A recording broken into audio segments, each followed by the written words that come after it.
al Centro Cristiano de Guayaquil. Qué bueno que estés con nosotros el día de hoy. Dispón tu corazón para recibir el mensaje que el pastor Freddy nos compartirá de parte de Dios. Nuevamente, bienvenido. Amén. Gracias por estar acá. Para mí es un privilegio. Pueden tomar sus asientos. Para mí es un privilegio acompañarles hoy en este primer culto de la tarde. Bienvenidos a aquellos que también nos están viendo a través del streaming. Gracias por conectarse. Y hoy estamos arrancando este culto que la verdad, como lo decía en la oración, no deseamos que sea un culto más, sino sea un tiempo en donde puedan vivir la experiencia de que el Señor hable a sus vidas. Quiero, y el desafío conmigo siempre es terminar a tiempo. Así que quiero antes de empezar con el tema de hoy, quiero llevarlos un poco al contexto de lo que quiero hablarles. Y para eso preparé una línea de tiempo. Quizás a los que les gusta la historia van a disfrutar esta parte. Pero a los que dices, yo no me gusta la historia, no me agrada mucho, les pido paciencia entonces estos primeros minutos, porque va a ser interesante. Si tiene apuntes, tómelos, porque van a haber cosas muy puntuales. Sino solamente lo que quiero que entiendan y comprendan es la parte final de esta línea de tiempo, pero es importante situarlos aquí. Bien, quizás para algunos puede ser nuevo esto, para otros ya lo conocen, pero el templo de Jerusalén hubo momentos donde fue destruido y lo volvieron a edificar. Entonces yo quiero situarme, vamos a ver si me ayuda la producción. Más o menos quiero arrancar con Isaías. Este es el primer punto de partida. Aproximadamente en el 750 antes de Cristo, es decir, antes de que Jesús naciera, Isaías se manda una profecía así bien loca. Y lo que profetiza está en Isaías 44:28, si ustedes lo quieren revisar. Pero él dice algo más o menos así: que Dios iba a levantar a Ciro. Por cierto, Ciro ni siquiera existía. Ciro viene 200 años después recién a nacer. Y él dice, va a levantarse Ciro, y este Ciro va nuevamente a edificar el templo. Entonces la gente se quedó como loca, porque decir, ok, va a edificar el templo si el templo sí está, o sea, ¿qué va a edificar? Entonces probablemente la gente dijo, este hombre como que está loco. Entonces pasan aproximadamente 250 años y Dios levanta al profeta Jeremías. Y en Jeremías 25 y 29, Jeremías viene y menciona algo importante. Por cierto, Jeremías es conocido como... a la gente no le gustaba cuando Jeremías hablaba, porque cuando Jeremías hablaba siempre decía cosas que la gente no quiere escuchar. Mientras todos los profetas decían, te va a ir bien, Israel, te va a ir súper que bien, vas a hacer todo, tu vida está de maravilla, dale. Jeremías venía a decir, no, te viene destrucción, te viene esto, arrepiéntete pecador. La gente no lo quiere escuchar. ¿Y saben qué pasaba? Que cuando la gente no quiere escuchar a alguien, ¿qué hace? Le hace relajo, le hace pito, lo mandan a la cárcel, nadie lo quiere escuchar. Pero bueno, entonces Jeremías se lanza una profecía definitivamente que no quería nadie escuchar. Y él viene y dice, profetiza dos cosas, y dice, ustedes van a vivir 70 años en cautiverio. Imagínate que te digan a ti, vas a estar preso 70 años en un lugar donde no es tu tierra. Nadie quiere escuchar eso. Entonces Jeremías viene y lanza esa profecía y no dice eso. No solamente se queda ahí, dice, pero les aseguro que Dios va a estar con ustedes y también los va a restaurar. Entonces le da las dos cosas. Entonces ya se imaginan, Jeremías definitivamente nadie quiere escucharlo, lo meten preso. Tiempo después, pasan algunos años. Por cierto, imagínense quién le pudo haber creído a Jeremías. Dijo, estamos bien, ¿cómo que nos van a venir ahorita a meter en cautiverio 70 años? Aparece Babilonia en la escena, años después. Y en Babilonia intenta una vez, ataca, en este caso el pueblo de Israel, ataca por segunda vez, y la tercera es la vencida. Y en la tercera vez, ¿qué hace? En esta tercera vez destruye el templo, queman la ciudad, y adivinen qué ocurre. ¿Qué dijo Jeremías? Te vamos a llevar preso, todo el pueblo va a ir a llevar en cautiverio 70 años, y los llevan presos 70 años en cautiverio. Entonces, estaba aquí 70 años en cautiverio y aparece en escena otro profeta, muy conocido, Daniel. Y ustedes si leen Daniel 9, dice que Daniel ora e intercede por el pueblo. En el año, cuando faltaban 68 años de cautiverio, faltaban 2 años para que se acabara, y Daniel ora e intercede pidiéndole al Señor, inclusive ayuna, dice la palabra. En Daniel 9 pueden leer eso. Ayuna y le pide al Señor, Señor, queda poco para el cautiverio, por favor, creemos en tu palabra que esto tiene que acabarse. Y Dios responde la oración y esta intercesión de Daniel. Interesantemente, vemos más adelante,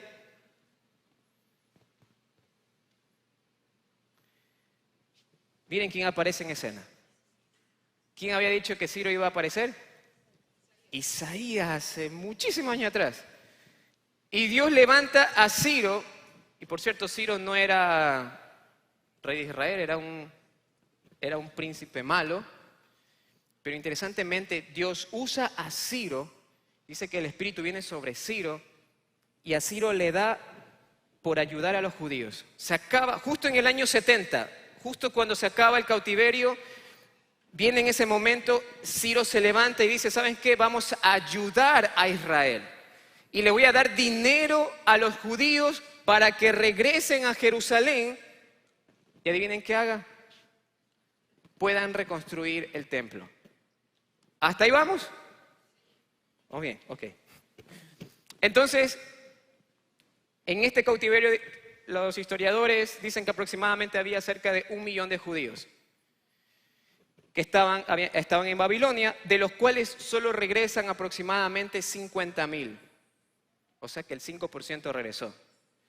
El resto dijo, estamos cómodos, la comida de Babilonia está bueno el chancho, está buena la comida del rey, vamos a quedarnos acá, no queremos regresar a Jerusalén, ¿para qué? Y se quedaron, solamente el 5% regresa a Jerusalén.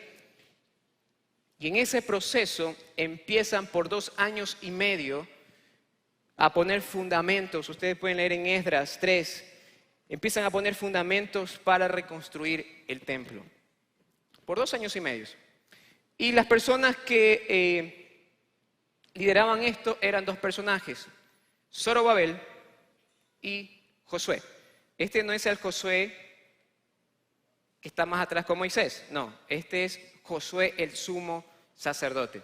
Entonces, en este periodo de acá empiezan a reconstruir, empiezan por lo básico, empiezan por el altar. No iban a reconstruir todo, empiezan primero por el altar empiezan a poner un movimiento de cantores, músicos, sacerdotes, empiezan a colocar todo esto aquí. Pero pasa algo interesante y es que aquí empiezan a venir desalientos, los enemigos empiezan a decir, no los dejemos terminar esto, ¿cómo es posible? Este pueblo siempre es relajoso, hace relajo. Después se levanta, se quieren sublevar, te van a hacer problemas, ¿sabes qué? No dejes que reconstruyan el templo. Y de paso, los más ancianos dicen que habían visto el templo en todo su esplendor, empezaron a decir, veían el altar y recordaban el templo y miraban, esta cosita nomás han construido. Y es como que miraban al pasado, dice que empezaron a entristecerse, porque recordaban cómo era el templo.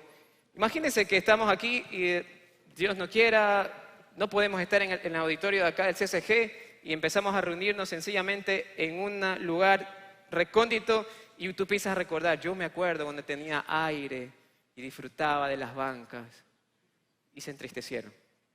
Y eso empezó a desanimar a Zorobabel y a Josué.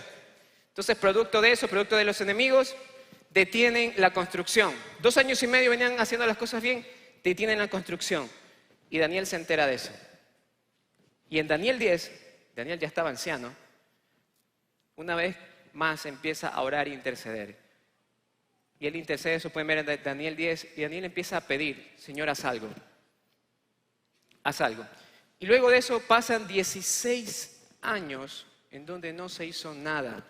No se reconstruyó el templo. Absolutamente 16 años en donde Zorobabel y Josué estaban en cualquier otro lado, menos haciendo lo que tenían que hacer. De hecho, son confrontados y aquí Daniel ora y Dios levanta a 2 profetas. En el año, después de 16 años, Dios levanta 2 profetas. Levanta a Ageo y Zacarías. Y Ageo viene y le dice a Josué y a Zorobabel, tengo una palabra que te manda el Señor a ti, y les está diciendo, y en ese momento les profetiza y les dice, ustedes han usado el dinero que tenían que usar para reconstruir el templo para embellecer sus casas.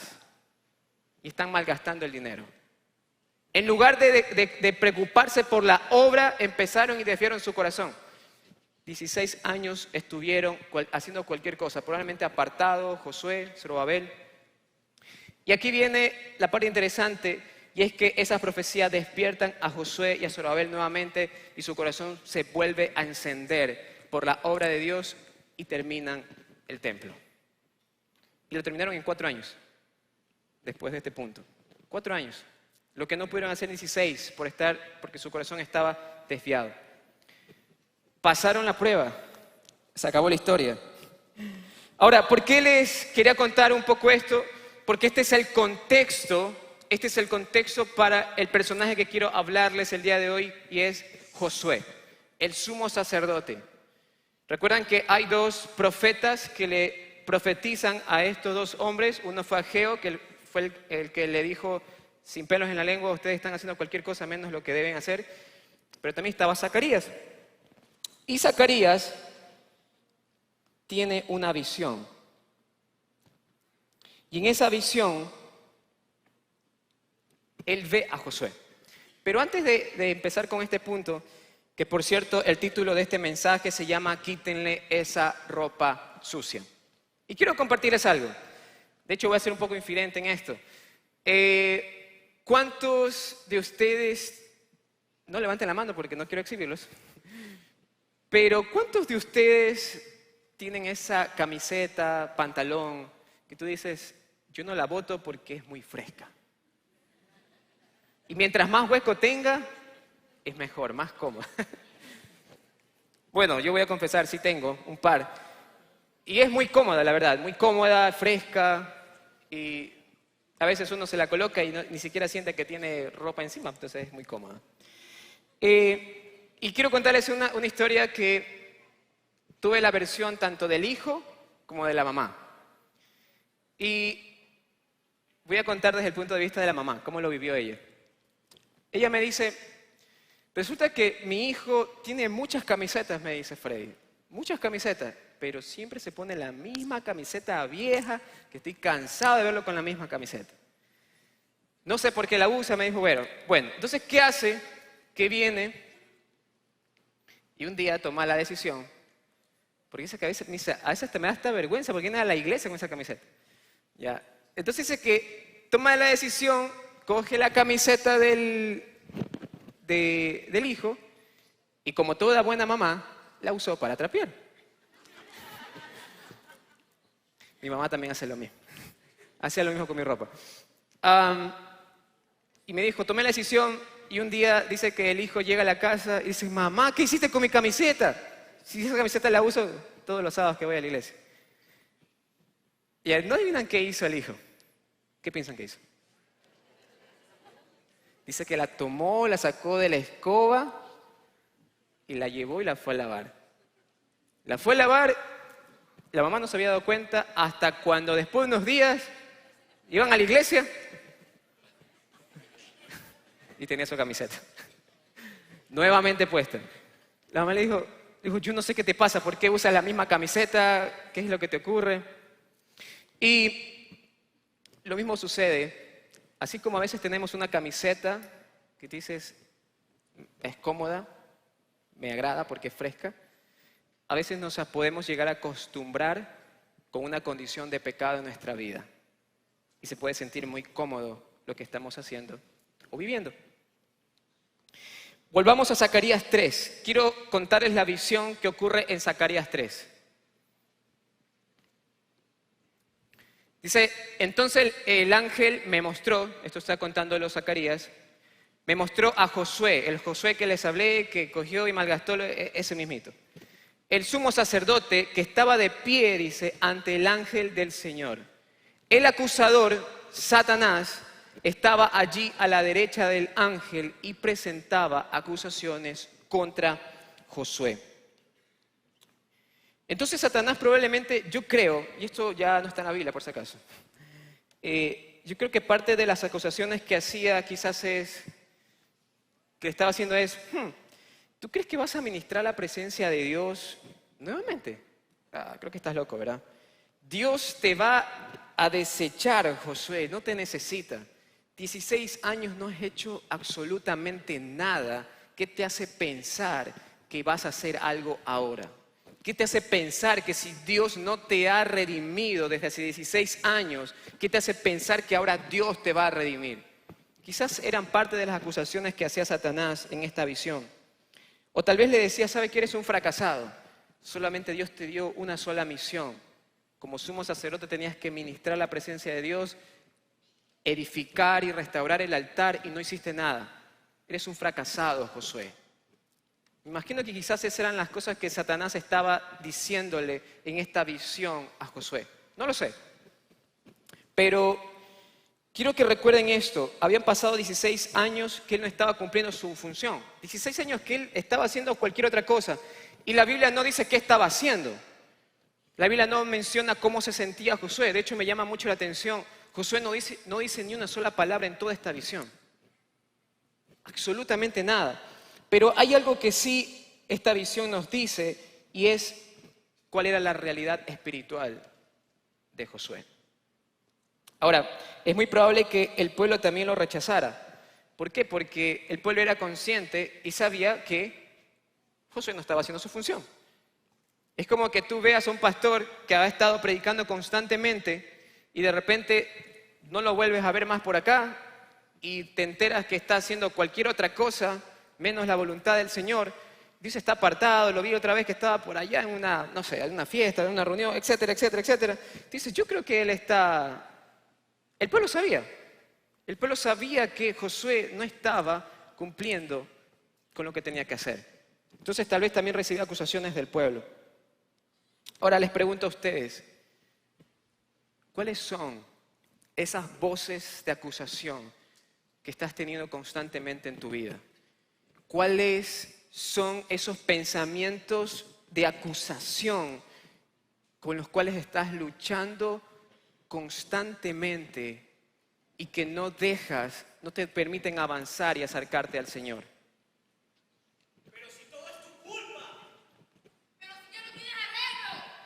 Otra vez lo hiciste. ¿Crees que te van a volver a perdonar? No sirves para nada. Hay mejores que tú. Jamás ganarás ese valor. Pero si eres un hipócrita. Dices una cosa y haces otra.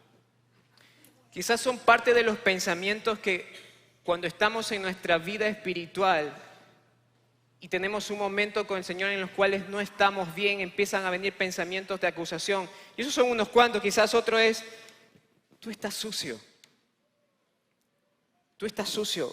Dios jamás va a poder transformarte. ¿Qué te hace pensar que Dios va a transformar tu vida? Estás solo. Dios no te necesita. Dios no quiere hacer nada contigo. Ya tu periodo acabó, tu tiempo ha terminado, Dios no puede hacer nada, tu pecado es tan grande que Dios no puede usarte. Sigues pecando en lo mismo, le pides perdón a Dios por lo mismo y vez tras vez, Dios ya está cansado de ti. Quizás son pensamientos que suelen venir a nuestra mente y empiezan a acusarnos. Y aquí hay algo que me llama la atención y me surge una pregunta, es entonces ¿cómo podemos caminar con Dios si tenemos una vida tan pecaminosa? Si somos gente tan débil, ¿cómo podemos caminar con Dios? Y Zacarías también menciona algo interesante en este punto, y es que Zacarías 3:2 dice, entonces el Señor le dijo a Satanás, Yo, el Señor, rechazo tus acusaciones, Satanás. Así es, el Señor que eligió a Jerusalén te reprende. Este hombre es como un tizón en llamas que ha sido arrebatado del fuego. Y hoy quiero, como primer punto, decirte que Satanás presenta acusaciones. De hecho, Apocalipsis 12 lo menciona como el acusador de nuestros hermanos. Apocalipsis 12:10 dice: por fin ha llegado la salvación y el poder, el reino de nuestro Dios y la autoridad de Jesucristo. Pues el acusador de nuestros hermanos, el que los acusa delante de nuestro Dios, día y noche ha sido lanzado a la tierra. Esto es una profecía, aún no ha ocurrido, pero quiero que te centres en una parte. Dice que es el acusador de nuestros hermanos y también dice que nos acusa día y noche delante del Señor. Eso es lo que hace Satanás, acusar, presentar acusaciones acerca de ti diciendo: ese que tú lavaste ya no sirve. Ese que está ahí jamás va a hacer algo para ti. Ese que tú redimiste te dio la espalda porque sigue pecando. Y es interesante que así como Satanás presenta acusaciones día y noche, hay algo que el Señor también hace, y es que el Señor rechaza las acusaciones. Dice Romanos 8:24, entonces ¿quién nos condenará? Nadie, porque Cristo Jesús murió por nosotros. También resucitó por nosotros y está sentado en el lugar de honor a la derecha de Dios e intercede por nosotros. Y saben algo increíble, Hebreos menciona que Jesús es un intercesor eterno. Dice que es un intercesor perpetuo que está constantemente intercediendo por nosotros. Y quiero que guardes este pensamiento no solamente en tu cabeza, sino en tu corazón.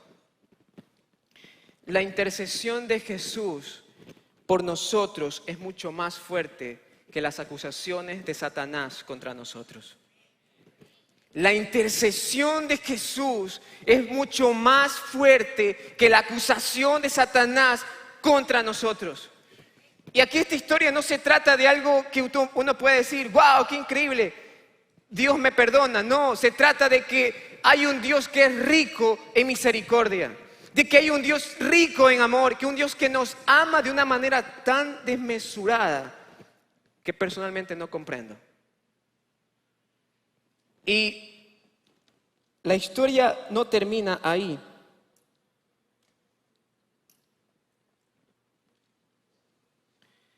Zacarías 3, versículo del 3 al 5 dice: la ropa de Josué estaba sucia. La ropa de Josué estaba sucia. Y cuando estuvo de pie ante el ángel, entonces el ángel dijo a los otros que estaban allí. Parece que en esta visión había personas alrededor que personalmente, no sé si era en esta visión, veía también al pueblo o tal vez veía a otros ángeles. Pero dice, la orden que le da, le dice: quítenle esa ropa sucia. El ángel del Señor le dice: quítenle esa ropa sucia. Luego se volvió hacia Josué, este ángel del Señor, y dice que le dijo: ¿ya ves? He quitado tus pecados y ahora te voy a dar esta ropa nueva y fina. Es interesante que cuando vemos esta historia hay una realidad. La ropa de Josué estaba sucia. ¿Esto qué quiere decir? Que Josué sí había cometido pecado.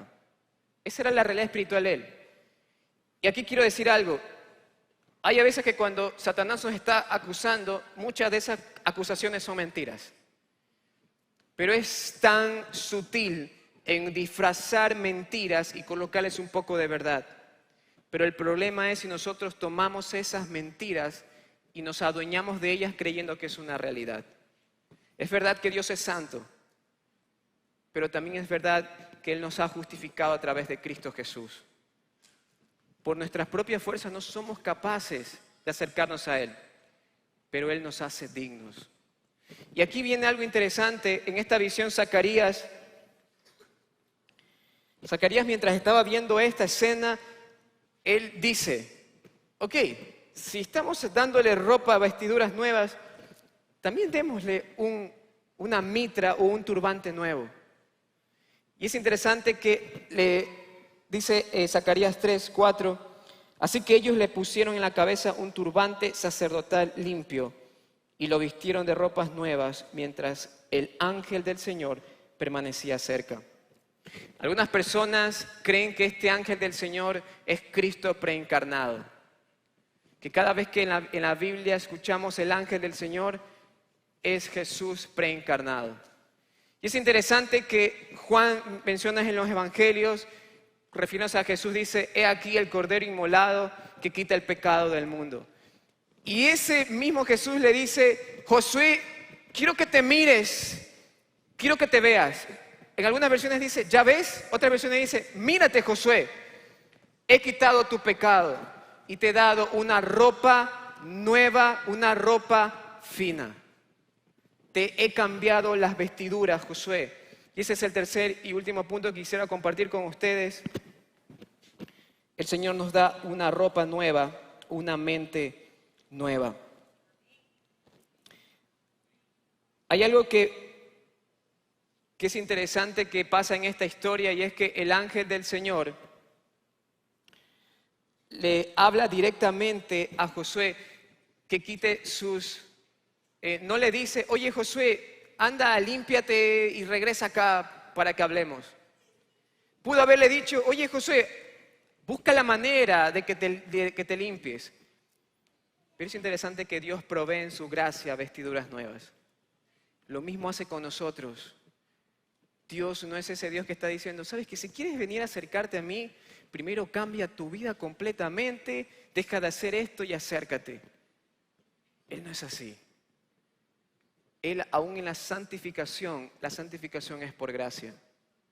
Él es el que nos limpia, Él es el que nos transforma. Y aquí hay una acción simbólica, ¿verdad? Y nos habla, he escuchado a personas que dicen, el Dios del Antiguo Testamento es un Dios severo, un Dios, no es el mismo del Dios del Nuevo Testamento. Y la verdad es que cada vez que escucho eso, sí me choca un poco porque Dios no cambia, Dios es el mismo. Y aún en el Antiguo Testamento tú puedes ver destellos de la gracia del Señor. Esto es un acto simbólico, lo que Zacarías está viendo es un acto simbólico de lo que sería la obra en la cruz. Gracias, Josué. Ahora, yo hoy quiero dirigirme a todos aquellos que quizás hoy están siendo invitados. No sé si hay aquí alguien invitado, alguien quizás por primera vez está viniendo a la iglesia. O tal vez tienes algún buen tiempo asistiendo, pero nunca antes has tomado la decisión de aceptar a Jesús. Y antes de hacer el llamado, yo quisiera mencionar algo. Las acusaciones siempre van a venir, constantemente. Si ustedes se dan cuenta, Satanás no descansa en ese aspecto. El nombre que usa Zacarías para referirse en esta visión a Satanás justamente es el acusador. Satanás significa el acusador. Eso significa que constantemente va a estar acusándote, que constantemente va a estar poniendo pensamientos que te descalifiquen y que lo que te hagan es retroceder. Pero me agrada pensar que a veces, producto de creer estas acusaciones, perdemos de vista de la grandeza de la gracia y el perdón de Dios. Cuando nos enfocamos más en las acusaciones, perdemos de vista lo que Dios está haciendo y de lo maravilloso que es la gracia de Dios. Romanos 8:1 dice, ahora pues no hay ninguna condenación para los que están en Cristo Jesús, los que no andan conforme a la carne, sino al Espíritu. Hoy quiero dirigirme a aquella persona que quizás dices, yo no he aceptado antes a Jesús, pero debo de reconocer algo. He creído que no soy digno de acercarme a Él. He creído que necesito transformar muchas cosas en mi vida antes de acercarme. Eso es una mentira. Eso es una falsedad. Dios no, si tú vas a esperar que eso ocurra para acercarte al Señor, déjame darte una noticia, quizás pase mucho tiempo y quizás nunca llegue ese momento. Pero lo que el Señor nos llama es, ven. Ven, yo no te voy a decir que te vayas a lavar. Ven, que yo te proveo las vestiduras nuevas. Ven, que yo te proveo las herramientas necesarias para transformar tu corazón. Y es interesante que en la historia de Zacarías 3, algo que el Señor quiere enfatizar es que Dios perdona y limpia nuestros corazones aún de nuestros peores pecados. Tú dices, es que tú no tienes idea de lo que yo he hecho. Yo te respondo con esto, tú no tienes idea de la grandeza del amor de Dios. Si tu pecado es grande, el amor por ti, el amor que el Señor tiene por ti es mucho más grande.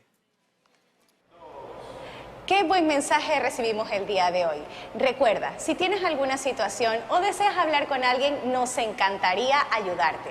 Te esperamos el próximo domingo. Tu lugar te espera.